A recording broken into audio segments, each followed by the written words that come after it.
तपाईको नङले शरीरभित्रको समस्याको सङ्केत गरिरहेको हुनसक्छ नि। नमस्कार, म डाक्टर सोनिया पौडेल जर्मनीबाट। हामी धेरैले नङलाई केवल सौन्दर्यको रूपमा हेर्छौँ होइन, तर कहिलेकाहीँ चाहिँ नङमा आएको परिवर्तनले हाम्रो शरीरभित्र के भइरहेको छ भन्ने सङ्केत पनि दिन सक्छ नि।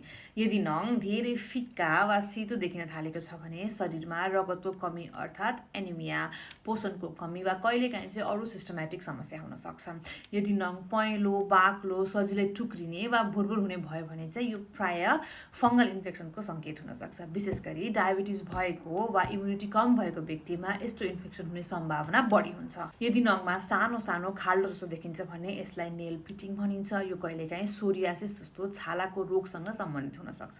यदि नङ र औँलाको टुप्पो गोलो, फुलेको अनि चौडा हुँदै गएको छ भने यसलाई क्लबिङ भनिन्छ।